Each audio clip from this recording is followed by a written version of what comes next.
Bonjour et bienvenue dans cette nouvelle vidéo sur le chapitre de SES de Terminal.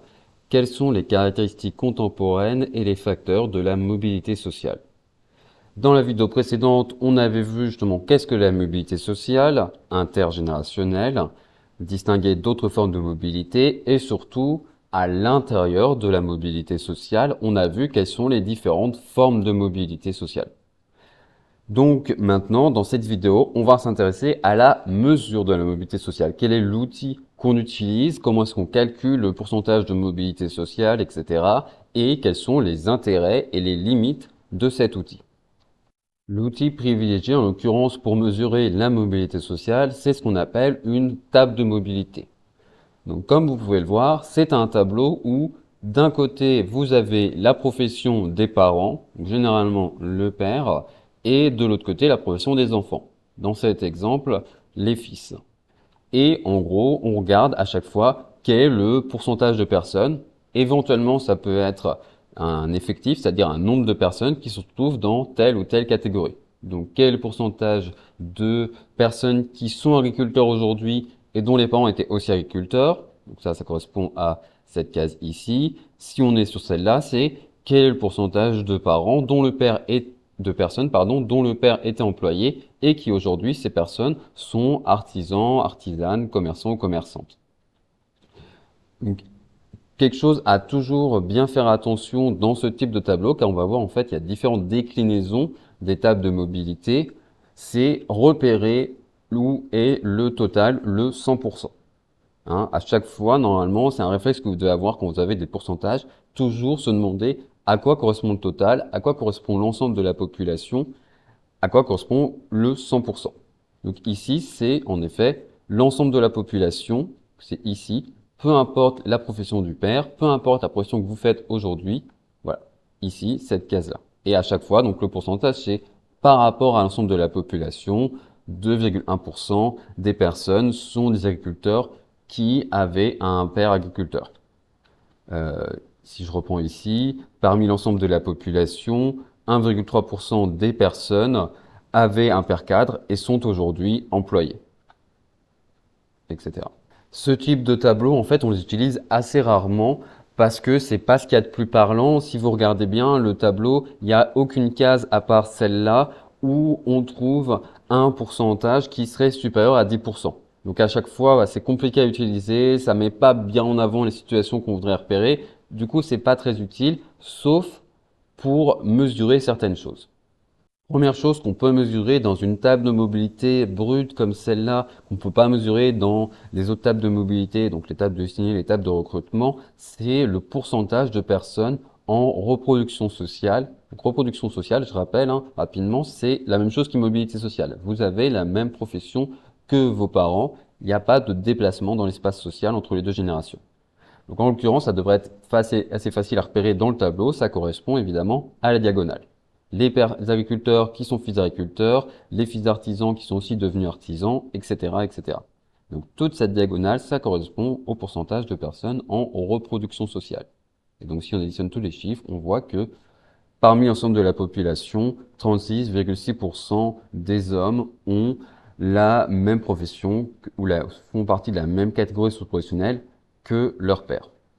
À partir de ce tableau, on peut aussi calculer le pourcentage de personnes qui, à l'inverse, est en situation de mobilité sociale, donc peu importe dans quel sens, qui appartient à une catégorie socio-professionnelle différente que celle de ses parents, et donc dans cet exemple, que celle de son père.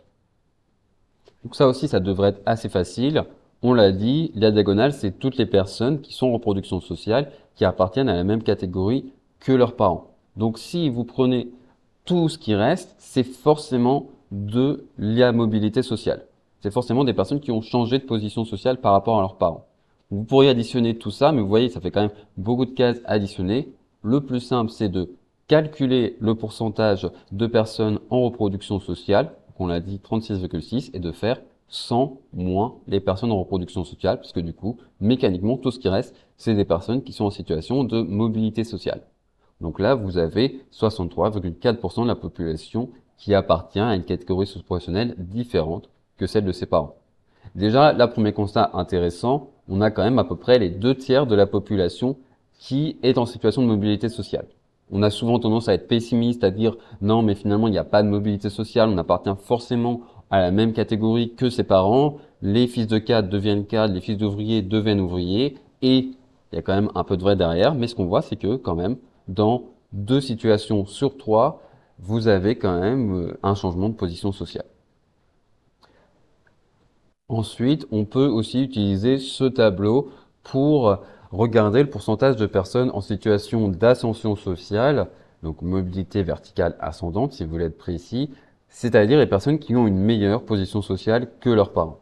Donc pour ce faire, il faut déjà en fait dans le tableau, j'essaye de récupérer mon curseur, voilà, d'enlever les 2 premières colonnes et les 2 premières lignes parce que ça correspond aux indépendants. Donc les fils d'agriculteurs, fils d'artisans et les personnes qui aujourd'hui sont agriculteurs ou artisans. Donc ça, du coup, on l'a dit, hein, la mobilité sociale verticale, elle peut être mesurée que parmi les salariés. Donc indépendants, on les enlève.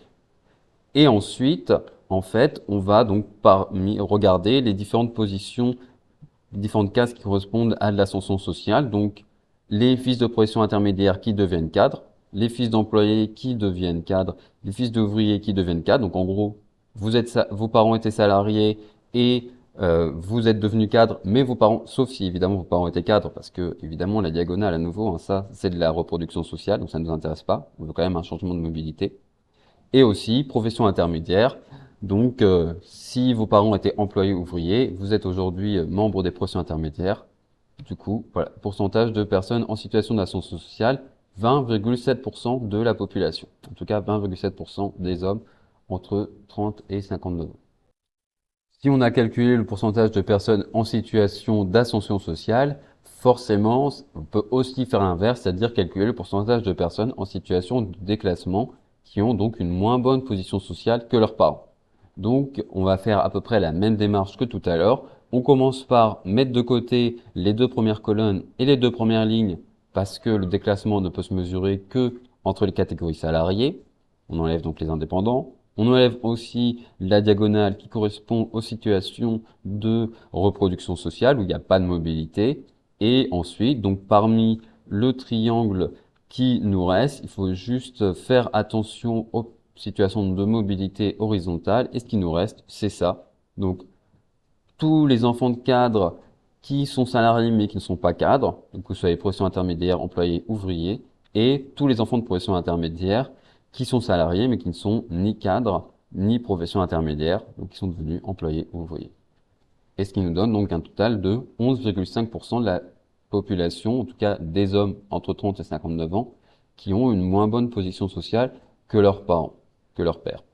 Donc à nouveau aussi, d'ailleurs, si on regarde les chiffres, c'est intéressant parce qu'on voit qu'on a à peu près quand même 2 fois moins de personnes en situation de déclassement qu'en situation d'ascension sociale. Donc à nouveau, par rapport au constat pessimiste qu'on peut faire sur la mobilité sociale, il faut les relativiser car non seulement vous avez à peu près 2 fois plus de chances de bouger dans l'espace social, d'avoir une position sociale différente de vos parents que d'avoir la même position sociale, et si vous bougez, vous avez à nouveau 2 fois plus de chances de bouger vers le haut que de bouger vers le bas.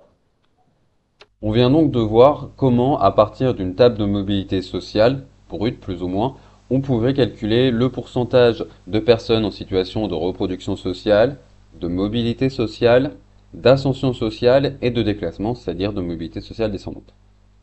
Et essentiellement, c'est ce à quoi sert la table de mobilité telle qu'elle est là. Si on veut se concentrer maintenant sur une situation particulière, comparer 2 situations, il faut transformer cette table, passer à un autre type de tableau, soit une table de dessinée, soit une table de recrutement. Et c'est donc ce dont je vais vous parler maintenant. La table de destinée tout d'abord. Donc on retrouve la structure classique de table de mobilité sociale avec d'un côté la catégorie socio-professionnelle des parents, des pères, et de l'autre côté la catégorie socio-professionnelle des enfants, des fils dans ce cas-là. Sauf que la différence, si vous faites bien attention par rapport à la table de mobilité qu'on a vue jusque-là, c'est que le total, le 100%, vous l'avez plus juste dans cette case-là, mais c'est sur toute la dernière colonne. Donc en gros, pour chaque chiffre, ça fait référence au total des personnes qui ont la même origine sociale, dont le père appartient à la même catégorie socio-professionnelle.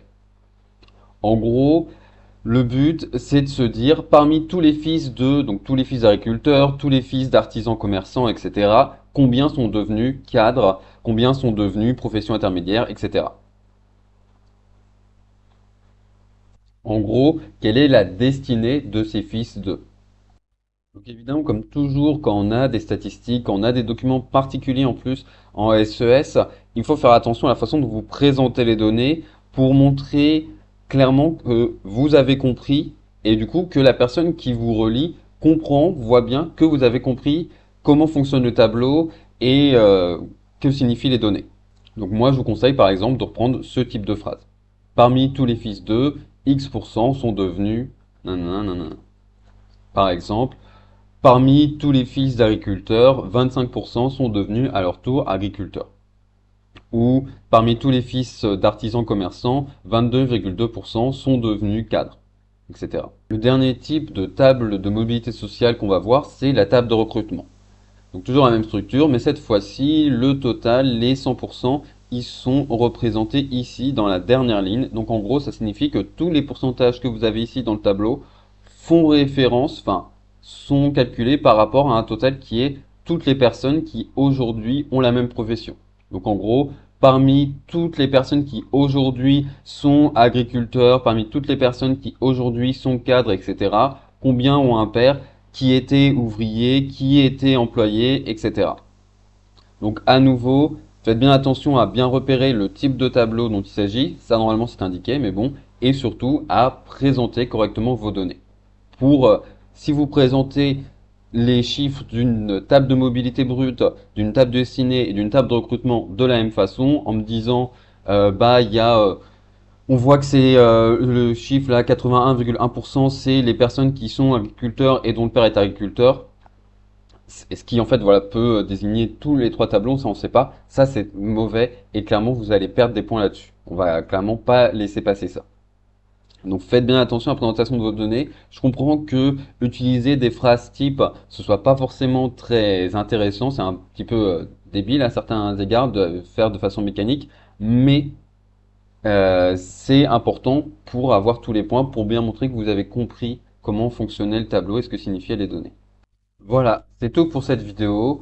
J'espère qu'elle vous a plu. Si ce n'est pas encore le cas, n'oubliez pas de vous abonner. N'oubliez pas de laisser des petits pouces bleus, des petits thumbs up pour indiquer que vous avez apprécié cette vidéo. N'hésitez pas à laisser des commentaires. Et moi, je vous souhaite une bonne journée.